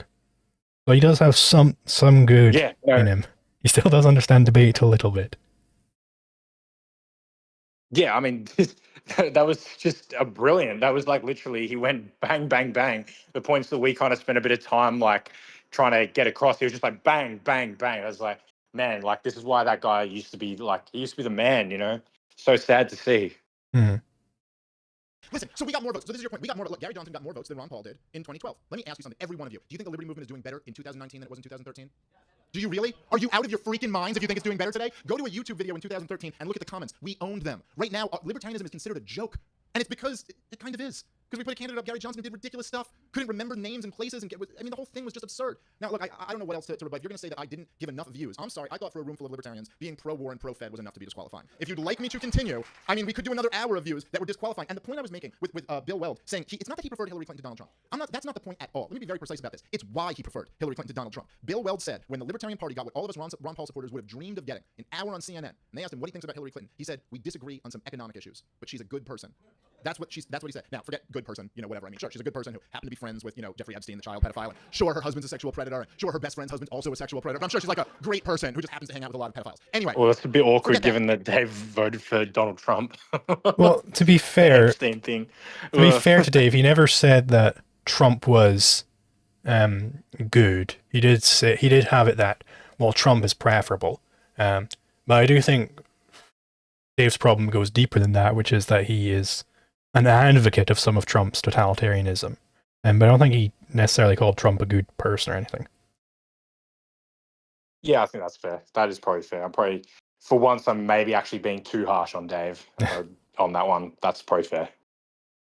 Libertarians, what's our problem with Hillary Clinton? If you don't lead with Libya, Iraq, Yemen, Syria, millions of corpses, millions of dead people, trillions wasted, destroyed nations. That's our problem. He said his problem, we disagree on some economic issues. By the way, Bill Weld also said of the Bush-Cheney administration, they're doing a great job globally, but I disagree on their social issues. And he said on that Rachel Maddow show that you're talking about, and this is 2016 candidate Trump, he said, Donald Trump, I'm not going to act like these two are equal. Donald Trump's foreign policy puts him in a class all by himself of danger. Donald Trump saying we should end these wars. Now, of course, Donald Trump right now should be impeached and tried for war crimes for what he's doing in Yemen, but that's not what he ran on. What he ran on was ending this stuff, and that's what Bill Weld objected to. It's not that you chose Hillary Clinton, it's why you chose her. That's the whole point of this, okay? And if the Libertarian Party doesn't want to be the anti-war party, please just disband already. Who cares? We've killed millions of people. We are competing with Hitler in the number of deaths we have right now. It's borderline genocide what we've done to the Middle East. If you're not against that, after the millions dead, the trillions wasted, nations destroyed, what is the point of you? Now, by the way, like I said, I'm a soldier in the Liberty Movement. I'm happy to support the Libertarian Party if it's actually supporting the Liberty Movement. Then fine. I'm down to, look, Michael Heiss and the Mises Caucus guys, he came out, he said, look, all he said was, I'm a soldier in this Liberty Movement. I want to reignite the Ron Paul revolution. We're starting this thing. Tom Woods is on board, and I went, I'm in. That's all it took. I'm in. I'm a soldier. I'm ready for anybody to lead, but you have to be anti-war, anti-Fed. Those are my only qualifiers. If whoever you're looking at today, if and that's, of course, the war is on immigrants and American people who look like they might be immigrants, and American people who look like they might be friends with immigrants, then whole U.S. military, we got to end this by any means necessary. It's like night and day again. And people that have, you know, tattoos on their hands and on their face and stuff, like those people are really bad. Yep. Justin Amash comes over, if he's the guy, if he wants to run an anti-war, anti-Fed campaign, I'll get on board with that one. That's all I care about.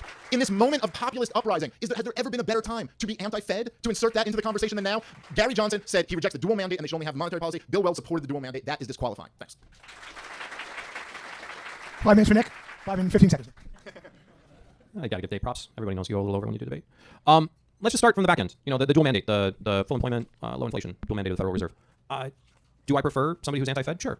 Does anybody outside the Libertarian Party or the Liberty Movement give a shit? Absolutely not. Absolutely not.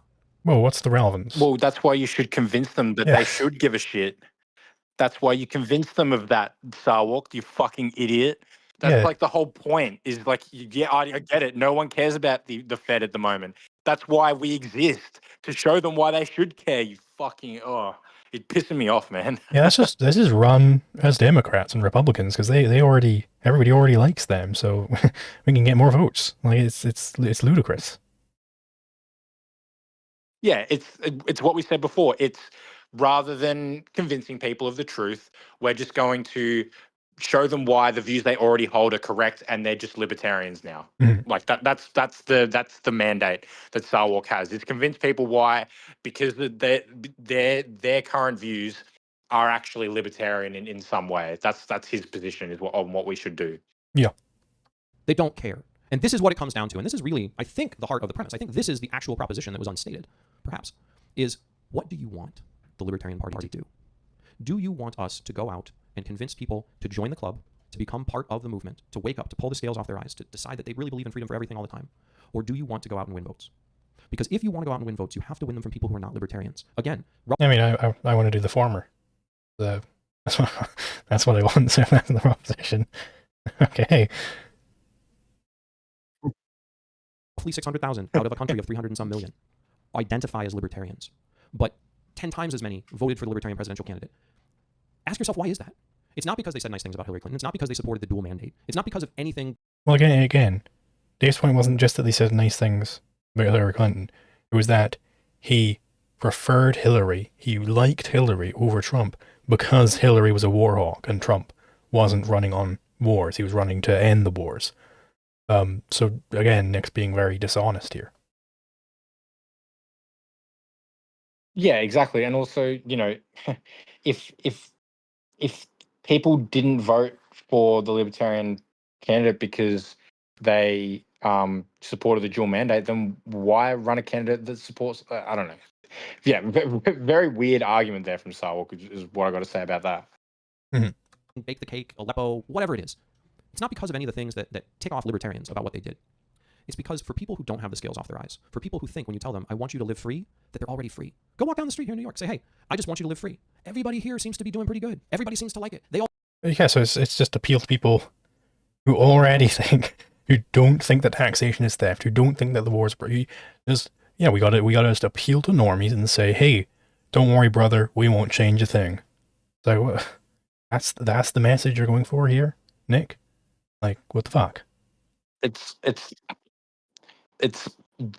the old version of Dave's median voter theorem for restricted immigration. It's like, well, you know, the average Joe on the street likes this, so yeah, we'll go with that. Yep. They already think they're free, so we shouldn't change a goddamn thing. It's like, okay, well. Well, we've achieved Ancapistan, guys, and everyone thinks we're already free. Whoa. Like, why are we even here? Just expand the party. Don't worry, guys. Time to go home. They all think they're free because they haven't run into the place where government hurts them to the point that it wakes them up. They haven't had the Ron Paul moment. So the question is, do you not go for their votes until they've woken up? Or do you get them to vote? Well, you make them wake up. That's the argument here. You don't just water down the message and hope that at some point everybody will just wake up and be against the government. Like, no, they're not going to wake up, Nick. They're going to keep being for the government. They're going to keep seeing all the atrocities committed by the government, and they're going to be for it. They're going to cheer for those atrocities. It's not that they just aren't educated enough. It's that they like the atrocities, Nick. They like those atrocities. You got to go out there and gather the remnant. That's what you got to do. Like, this is really not challenging. It's the primacy of the median voters' consciousness, Zulu. If they think they're free, then they're free. Yep. Vote for a libertarian and maybe vote for a libertarian a second time. I guarantee you a lot of the 2016 Gary Johnson voters, and the reason that he did better the second time was there were people who already voted for him, already liked him from 2012, or liked him from when he was governor of New Mexico. You get people to take baby steps towards you. You don't get them to eat the whole elephant all at once. That's not how politics works. This waking people up is a thing to be done one-on-one by all of you. When you talk to your friends and coworkers, you wake them up to these ideas. You get them to be as indignant as you are about the fact that anybody would support the Federal Reserve. But that's not the entry point for most people. For most people, it's the fact that the government has $22 trillion in debt, which, by the way, if you visit 22trillion.org, the Libertarian Party is the only political party actually talking about this issue right now. They care about the fact that the government is bankrupting their children and their grandchildren. They care about the fact that the government is going to send their kids overseas to die in foreign wars. And the Johnson-Weld ticket was anti-war. They were anti-war. They were hella more anti-war than any of their opponents. But Dave's point was that Bill Weld is a supporter of war. So if they're the package, then it's not really anti-war. There is still that disqualifying view. Like, he hasn't addressed any of the disqualifying views and showed why they're not disqualifying. Like, from a strategy perspective, Nick has just completely screwed the pooch here.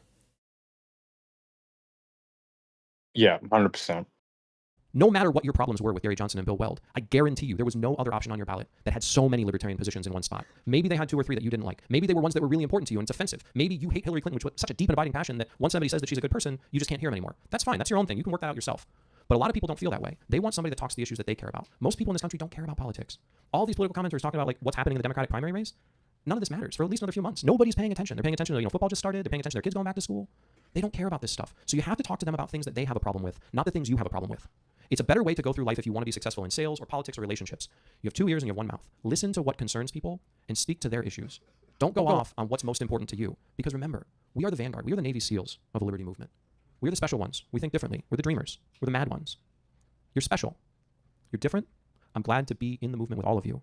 But remember, not everybody's awake yet. And sometimes the way to get there is to go gently. I don't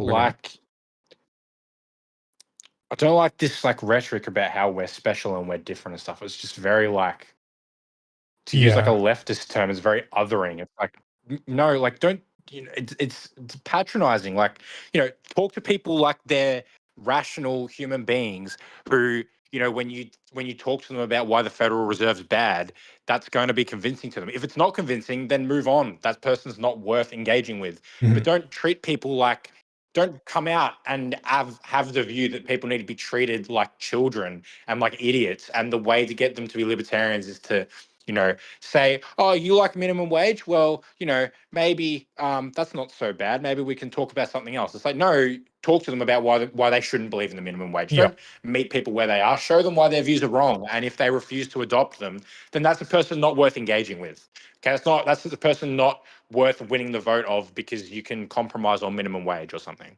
Yeah. And get them to move just 1 or 2 steps closer to you. And that's how we eventually win.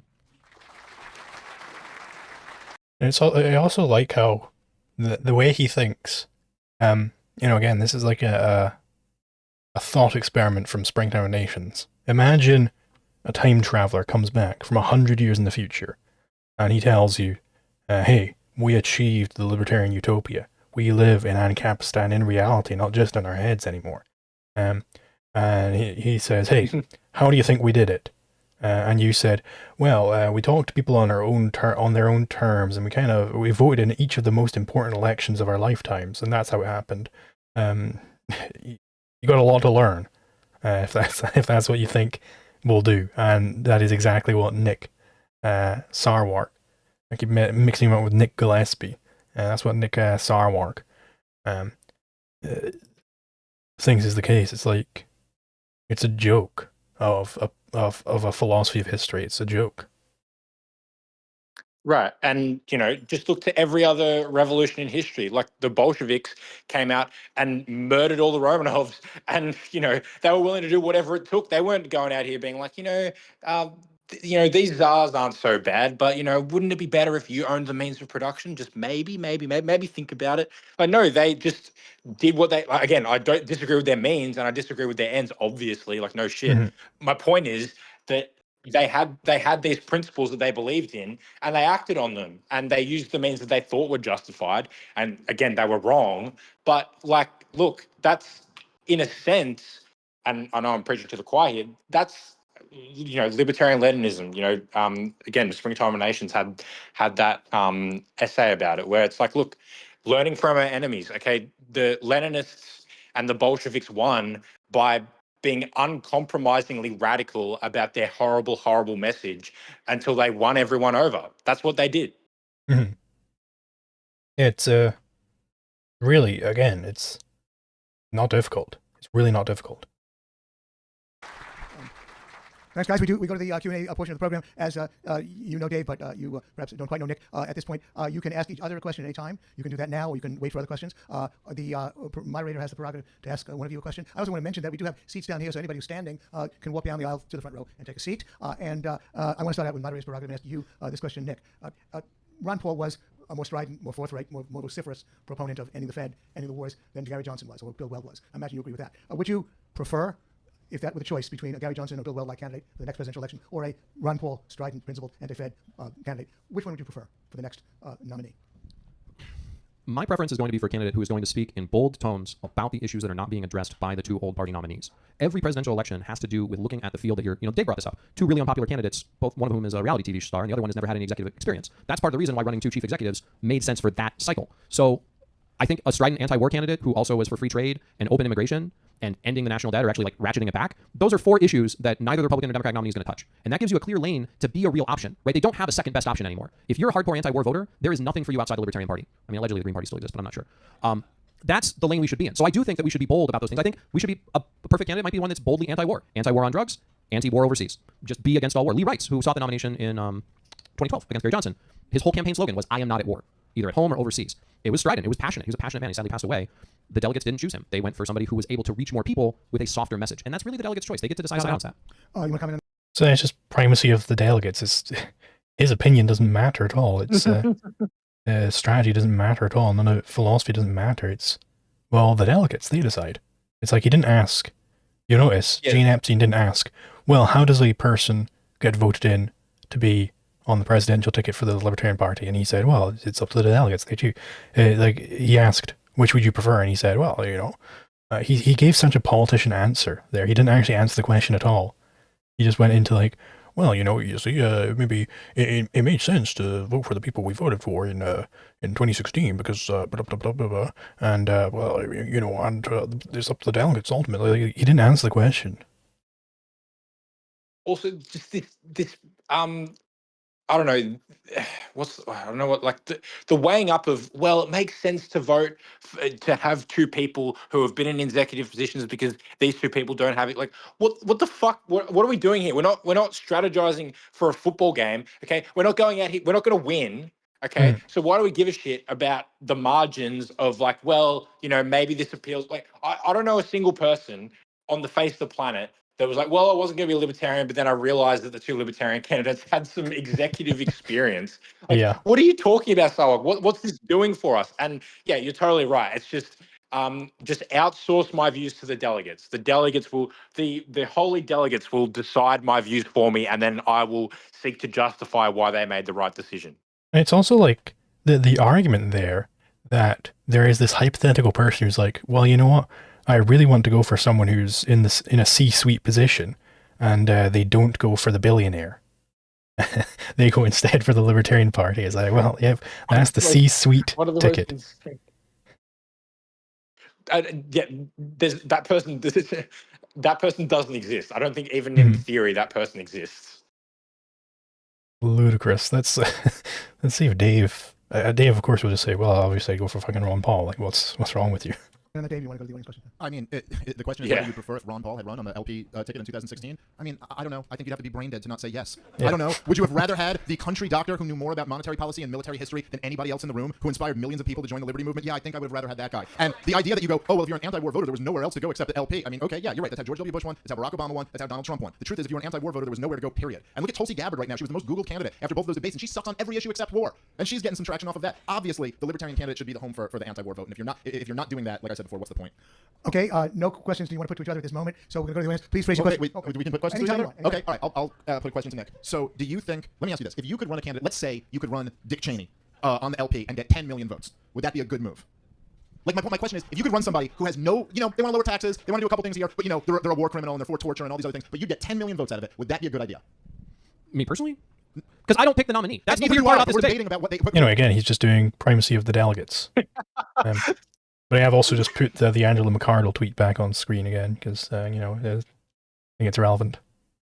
That's the debate that we're on. Comedians don't pick the nominee either. I'm asking you your opinion on who the nominee. Like, we're now defending Tulsi Gabbard.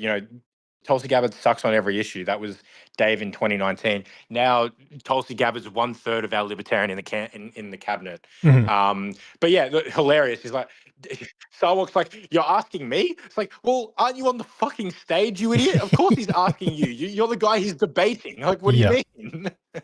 Oh, but you should bring the delegates on here. Imagine that. Yeah, is that what you think should happen, Dave, versus just a crowd of delegates? And that's the debate.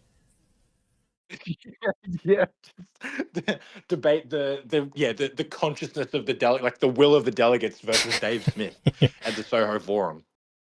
Yeah, so just egregore versus egregore. should be, which is what this whole thing is about. No, So I think it's a bad bargain. I think Bob Barr was a bad bargain. I think that taking somebody who has too many bad views because they have a higher profile, that there's a point where you get diminishing returns, right? Like you have to balance it. If you don't balance it, I consider Dick Cheney to be unbalanced in but is many it, ways. But is it that he's unbalanced, or is your point that there are certain views that are disqualifying? That if you had this view, that's too much. It doesn't matter what you think on other things. If you're for torture and wars, then it doesn't matter how many votes we get. Is that fair to say? No, He's just unbalanced. So why not go Dick Cheney for 10 million votes? because I don't think 10 million votes is worth it. Yeah, I don't think 4 is.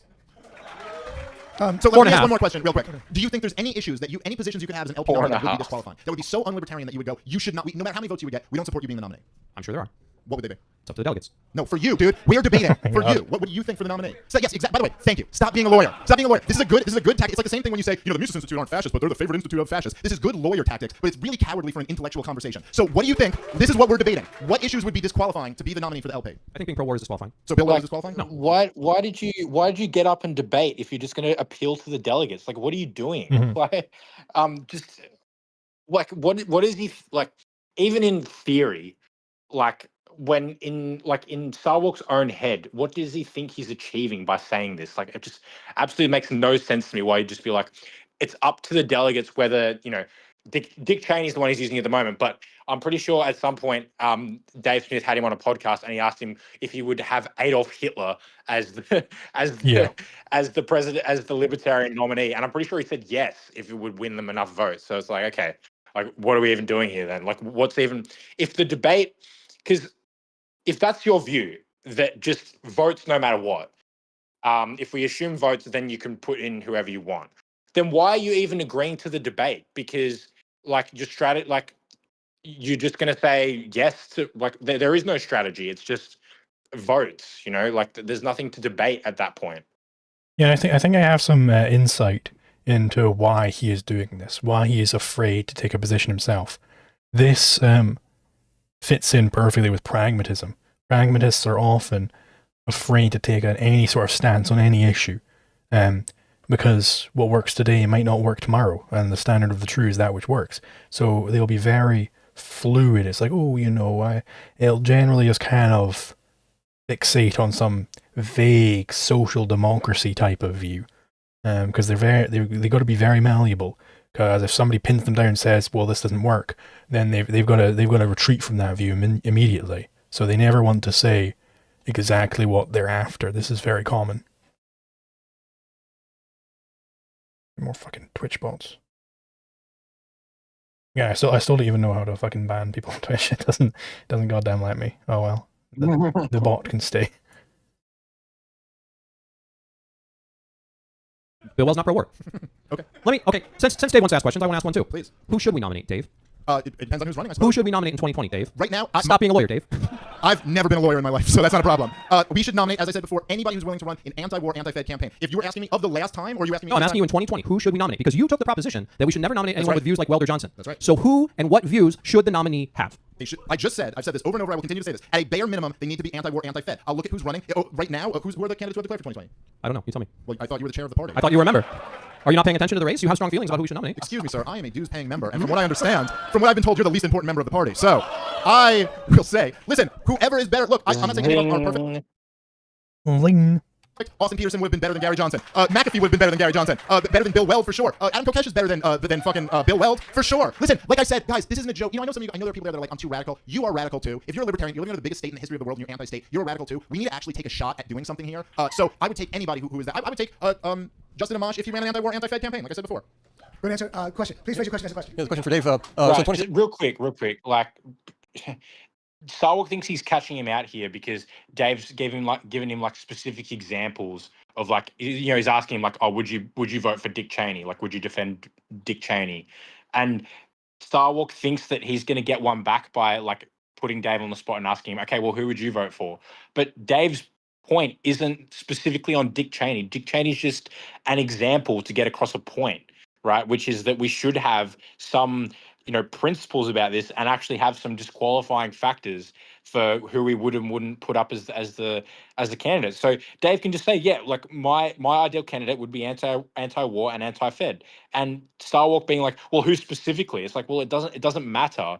Much like specifically Dick Cheney doesn't matter. It's the fact that Dick Cheney emblematizes someone who has some minor issues that I guess, like, you know, he's free trade and low taxes, but he's also really, really bad in a lot of stuff.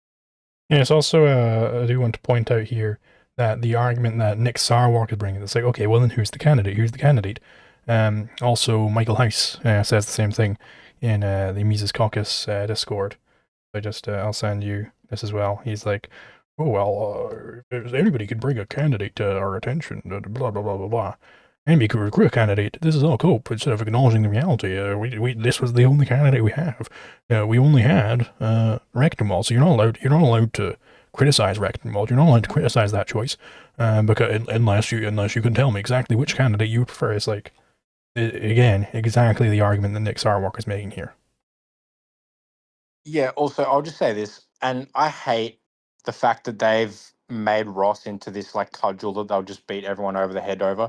But arguing that, like, all this was justified because we got Ross out of, or because they got Ross out of jail, is like saying that, you know, Dick Cheney would be justified because we lowered taxes. It's like, look, Ross Ulbricht's a person who deserves to be free. Like, it's just, don't get me wrong about that. But the idea that anything was worth the price that we paid for that is just, very, very silly in my opinion.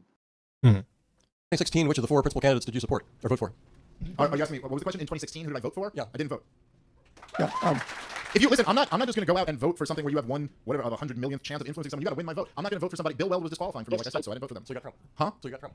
So did you. Okay. Yes, I got Trump. We all got Trump. Thank Your you. vote didn't change Yeah, anything. good argument Are you for suggesting we not wouldn't have voting, Dave. You know, like, really good argument for why you shouldn't, just vote for people who haven't earned your vote. Like, yeah, interesting. Yeah. Trump if I had voted for Jonathan Weld? Did you think I was going to make the difference? Do you want to comment, Nick? Do you want to comment on the question or go to the next question? Go past. No, I think it's pretty clear who I voted for because I voted. Next question. So, Dave, you talked about the outside attacking the middle, and I think one of the most successful attacks by the outside of the middle, orchestrated by Steve Bannon, right? He put his ideas in the Oval Office. They run this country in a lot of ways. So, my question is, you also seem to not like that as a strategy. You want to make the million new libertarians versus have a Rand Paul as the Rand Paul administration. Is that actually less attractive to you than a million new libertarians? Look, first off, I would reject the premise that Steve Bannon got his views in. What happened was Steve Bannon got a candidate to run on his views. He got in, and the war party took over, and Steve Bannon was out a few weeks later. So the idea that Steve Bannon's views are in there is, I think, completely inaccurate. We haven't pulled out of one war. They haven't. Anyway. If you're saying, would I rather convert 1 million people or actually get someone in there who can kind of shrink the size of government? That's an interesting question. Like, if let's say Gary Johnson had won and he was in there and he shrunk the government by 20%, and then the debate was, would you rather convert another 1 million libertarians or get an actual? But he didn't win. He didn't do anything. What has been done with all the Cato Institute, Libertarian Party money they've raised? Nothing. When the federal budget has been reduced? What's been abolished? Nothing. So we just lose either way. Let's convert 1 million people. Comment, Nick? I just noted that Dave didn't answer the question. Yeah, I don't. What, I don't know about that from Dave. Like, I think that's being a little bit pragmatist. Is being like, the primary should be converting people to the philosophy. It shouldn't be like, hey, imagine we could just get someone in for 4 years to reduce the government by 20%, but not actually change the views of people, the underlying views of the people. Because at the end of the day, you'd just go back to, the duopoly after those 4 years, you would have thought. That's why we're principled, and that's why we're doing Isaiah's job rather than, trying to actually, like, win elections per se. To be fair, that's maybe more of a criticism of the question. I think Dave did kind of reject the framing where it's like, well, that's not actually the choice. We don't have the choice between every 4 years we can click a button and have Murray Rothbard in office. So the only choice is to go and convert people. Yeah, that is fair. He did say at the start, I reject the premise, but yeah, that's fair. I'm sorry, what did I not answer? The question was, would you rather convert 1 million people or elect somebody like a Rand Paul who is a moderate libertarian? Rand Paul, if I could elect, listen, if there I was think Rand Paul was the example he used. Yes, if Rand Paul, and by the way, I was prepared to vote for Rand Paul mostly just because he's Ron's son. But he didn't make it till the New York primary because he tried to moderate and failed. And if he had run like his father, he would have still been around in the New York primary, like Ron was, and I would have voted for him. So it's just a false choice. That's the point. So yeah, if Rand Paul, by the way, if someone like that was around, I might have actually voted for him because unlike Gary Johnson, unlike these other guys, Rand Paul actually knows his stuff, and I kind of believed he was, deep down somewhat principled. Next question. Hi, thanks for the debate, everyone. Nick, this is a question for you actually regarding you mentioned. Also, I kind of hate the fact that fucking Nick, of all people, is out here being like, oh, he didn't answer the question. Like, Nick, you're a fucking expert in doing that. And how there's different kinds of libertarians in the Libertarian Party. I want to get your perspective on the diversity. When I think of diversity in the Libertarian Party, I think of non-aggression principle, and I think of the fact that the Hoppe people get along with the Roderick Long people. They all get along with the Sam Conkin people. They all get along with Brian McClanahan and the Confederate people. what I don't think of is lukewarm Republicans who are frustrated and lukewarm Democrats who are frustrated, feeling welcome, whereas none of these very, very different other people, the Hoppas, the Longs, the Konkins, the wide spectrum of libertarians, don't feel welcome anymore. Do you see your broad tent libertarianism catering more to pseudo-Republican, pseudo-Democrats, or to the intellectual variety within the Libertarian Party? I mean, this is an entirely correct observation here. It's an observation I make in the video again, where if you have this courting of fiat libertarians, what you're getting rid of is you're getting rid of the radicals. And you know, it's fine to have diversity among the radicals in, like, you know, do they prefer Hoppe? Do they prefer Rothbard? You know, are they more of a Hayekian or a Misesian? Like, that's all fine and good. But really, what you need is to not alienate that group of the vanguard, which is what you do when you go, well, we've already got diversity, so let's bring in more diversity with just bringing in a bunch of fiat libertarians, like, which is the pragmatist strategy. It's to bring in fiat libertarians. Yeah, 100%. And I just want to, so Sarwark's response here really pisses me off because he says, I don't know if I'll grant you Hoppe as a libertarian. And I'm sitting here like, holy fuck, dude. So we'll defend Bill Weld and fucking whatever his name is, Dick Cheney, as potential libertarian candidates, but not Hans Hermann Hoppe. Why? Because of, you know, he thinks that you should be allowed to exclude people from your private property based off some, you know, immutable characteristics. Is that why? Is that the grounds we're using to exclude people from the libertarian movement? Really, the person who developed an entirely new justification for property rights based on the logic of argumentation itself?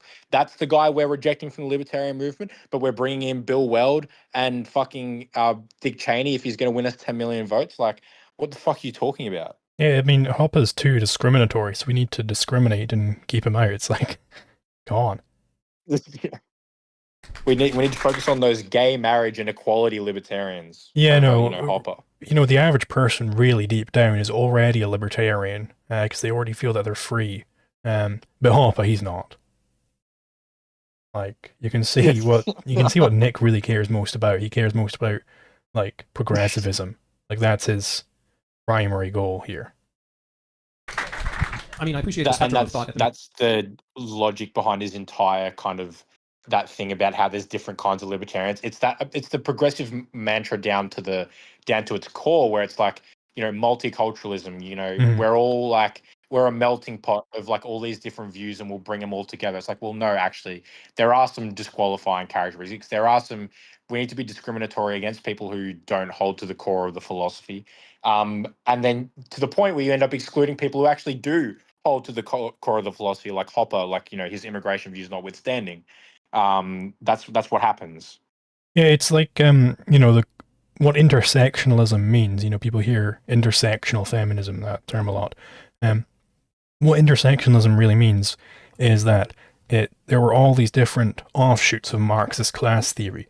Like, there was gay people had their own version of Marxism, where it was the straight people are oppressing the gay people to replace the bourgeoisie and the proletariat. And then there was the race, where it's white people are oppressing black people. Intersectionalists took all of these intersecting categories and analyzed them together so that you can be oppressed on many different axes at once. And I think basically what people like Nick Sarwark do is they just bring in an extra axis where it's state versus people. They just bring in the libertarian, quote-unquote, axis and add that into their intersectional analysis. So Hoppe is out of this. He's verboten in this intersectionalist libertarianism, not because he actually violates anything to do with libertarianism, but because he violates all these other intersectionalist categories. Right, and that's exactly why he says you got to meet people where they are. Like, if their number one most important issue is like, you know, gay marriage, like, meet them where they are and show them why. You know, who cares about all the other views that they have that are completely out of bounds as far as libertarians should be concerned. The fact that they happen to get to the position that libertarians should take on this particular issue means that we should convince them to vote for us because of our intersectionality. They're oppressed by the government just like we are. Mises Institute, but there is more than that. I'm dubious on Hoppa, but I'll give you Long, I'll give you Konkin, I'll give you Chartier, I'll give you Block, I'll give you Woods. Hoppa may be a bridge too far. SEK3 didn't really get along with many people near the end. Here's when I'm talking about the diversity within the different kinds of libertarians, the two rough groups that I see as party chair and talking to people at conventions are, there are the property rights-based libertarians, the idea that everything comes from property and everything is related to property. Propertarians, if you will. If you won't, I don't care. I will. Then there are the, what I would call individual rights libertarians. This is probably... And again, his theory of individual rights, they aren't property rights. It's to do with intersectional categories. It's to do with oppressed versus oppressive classes. Yeah, this is just gibberish to anyone that like understands the philosophy. It's like individual rights as opposed to property. Like, what does that mean? It's like for a libertarian, they're one and the same. Yeah. Like to say, like, how are you getting individual rights as a libertarian from anywhere other than the non-aggression principle, which obviously implies property rights? Yeah. Most clearly in people's heads, reason libertarians. The idea that the most important thing is that humans are free to make as many peaceful choices as they possibly can in their lives, and they're not as focused on things like money and property and taxes and covenant communities and all that other stuff, right? They're different flavors of libertarian. Both sides are libertarian, but because you came at it from a different premise, you have different platform planks that are more important to you or less important to you. So the reason libertarians tend to get really exercised about things like open immigration and the war on drugs and overcriminalization and discrimination and systemic racism, because those are related to individuals having the ability to pursue happiness any way they choose. And the property libertarians are concerned about wars and money that funds wars, because it all comes back to property. It all comes back to taxation and theft, and the government shouldn't take my money to go do bad things to brown people overseas, right? They're both true, and that's the issue. That's the problem with dismissing, with coming up on this stage and saying, I would have voted for Rand Paul, but I didn't. No, but the whole question was that the Sarwark strategy dismisses the actual radical basis, which I show in the new video, is actually the only part which can be described as the movement. They're the only part that moves. Right, exactly. Like, yeah, and to say that I just come back to this. He makes this dichotomy between individual rights libertarians and property rights libertarians, whatever that means, and then just says, well, they're both right.